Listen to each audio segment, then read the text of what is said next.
Assalamualaikum dan salam Malaysia Madani. Bersama-sama saya Suaran Shah dalam Berita Pagi Sabah edisi Rabu 31 Julai 2024. Penduduk di daerah Beaufort diminta sentiasa peka dengan amaran cuaca panas dengan mengurangkan aktiviti luar. Ibu bapa juga diminta mengawasi pergerakan anak-anak semasa pergi dan balik sekolah bagi mengelak risiko kesihatan akibat cuaca panas.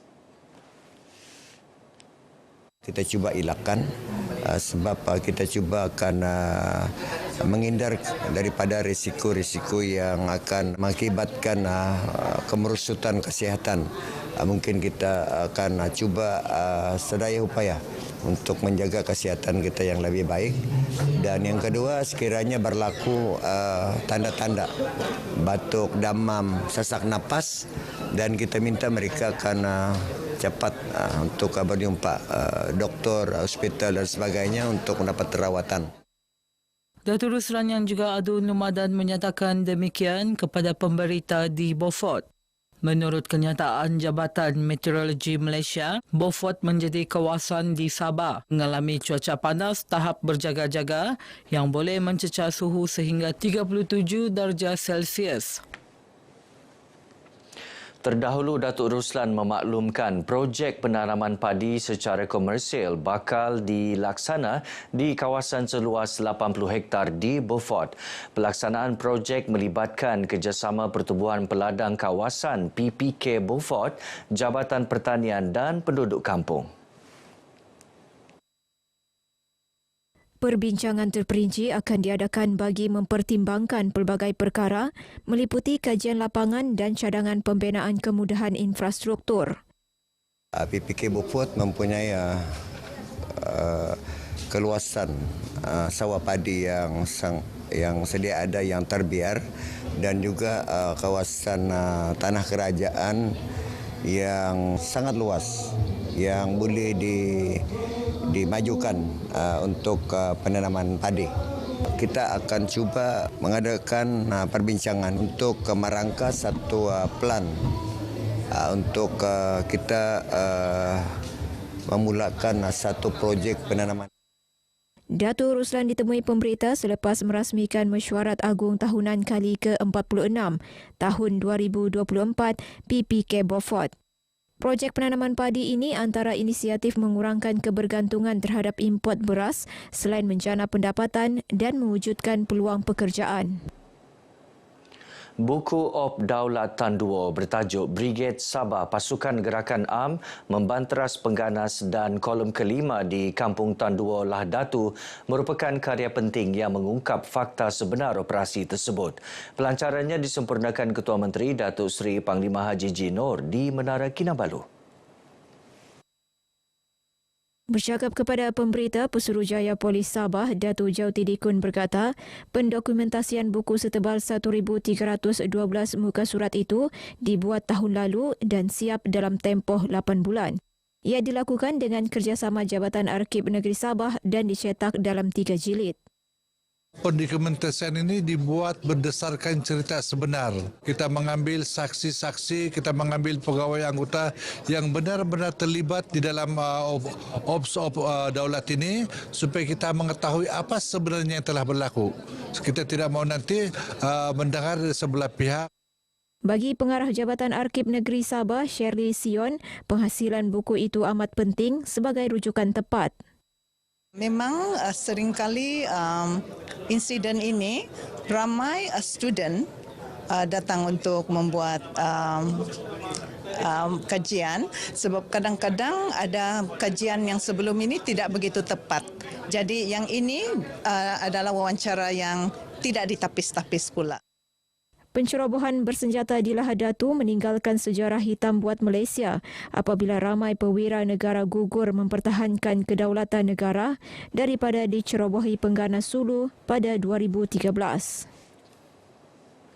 Fasa akhir kempen pengurangan penggunaan beg plastik, hari-hari bawa beg bar, anjuran Dewan Bandaraya Kota Kinabalu DBKK mula dilaksanakan sepenuhnya hari ini. Beg plastik konvensional tidak disediakan kepada pembeli di sekitar Bandaraya Kota Kinabalu. Bagaimanapun, penggunaan beg plastik bagi peniaga pasar basah masih dibenarkan.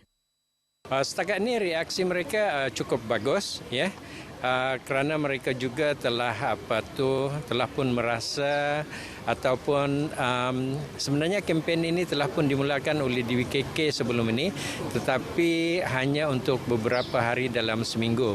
Jadi bila kita akan mulakan pada 1 Ogos ini, setakat ini respon yang kita dapat boleh dikatakan cukup baik. Beliau ditemui media dalam program Walkabout sempena Majlis Pelancaran Bulan Kebangsaan Hari Sabah dan kempen Kibar Bendera tahun 2024 di Kota Kinabalu. Lebih 200 bendera Malaysia dan bendera Sabah diagihkan kepada pemilik premis sekitar Jalan Gaya Kota Kinabalu.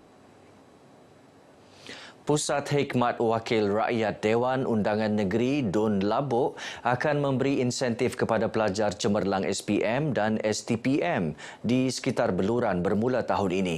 Ia sebagai motivasi kepada pelajar untuk meraih keputusan cemerlang dalam peperiksaan tersebut.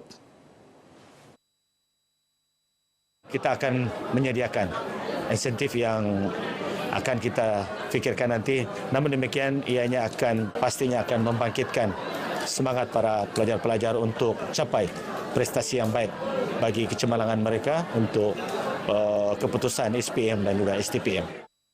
Dato' Samad ditemui pemberita selepas merasmikan ceramah motivasi SMJ di SMK Beluran yang disertai lebih 300 pelajar. Dalam pada itu, beliau mengalu-alukan syarikat telekomunikasi menyumbang kemudahan akses internet kepada pelajar bagi memudahkan rujukan pembelajaran. 17 pelajar dari Junten High School Jepun berpeluang menimba pelbagai pengalaman menarik bersama warga SMK Benoni Papar sempena program jalinan persahabatan antarabangsa ke sekolah berkenaan. Menerusi program itu, para pelajar didedahkan dengan suasana ceria dalam persekitaran sekolah serta seni budaya di Sabah. Pengetua SMK Benoni Papar Iqbal Han Ismail, program kali kedua ini juga antara lain bertujuan menggalakkan pelajar berkomunikasi menggunakan bahasa Inggeris. Kita ingin memotivasikan murid agar dapat melihat bahawa dunia ini adalah satu dunia yang sebenarnya mereka boleh terokai, dan mereka juga berpeluang untuk menjalinkan kerjasama itu secara face to face. Iqbal ditemui pemberita RTM selepas sesi menandatangani sijil jalinan persahabatan antarabangsa antara SMK Benoni Papar dengan Junten High School Jepun yang diwakili pengetuanya Kazuyuki Togashi. Now I'm teaching my students here, and so I want them to enjoy, and I want them to search for their Malaysian culture, and also be familiar with Japanese cultures. Yeah, next year the new students and then the new teachers and then come, and also that I hope this relationships between our schools and continues for many years to come. This is my first time meeting with the Japanese people. I also want to thank my school, SMK Benoni, and Junten High School, because giving me and my friends an opportunity to perform a traditional dance called Magunatip in front of them. It's very nice program because Japan has omotenashi culture. I thought omotenashi culture only Japan, but I came Benoni. I feel very omotenashi, so I was happy to see bamboo dance. Dapat menjalankan hubungan silaturahim dengan orang Jepun, belajar bahasa orang negara lain. Saya harap program ini dapat diteruskan sampai bila-bila aja. I want we can enjoy this life without smartphone, like Wi-Fi. Japan, there are many internet in Japan, so I could enjoy this trip without smartphone. And the best important and smile makes me happy. Sempena jalinan persahabatan antarabangsa itu, 5 pelajar SMK Benoni Papar akan mengadakan kunjungan balas ke Junten High School Jepun pada September depan. Baik, saudara, paparan itu mengakhiri perkembangan Berita Pagi Sabah kali ini. Menyusul selepas ini Berita Pagi Sarawak, dari sungai hingga segara Palestin pasti merdeka.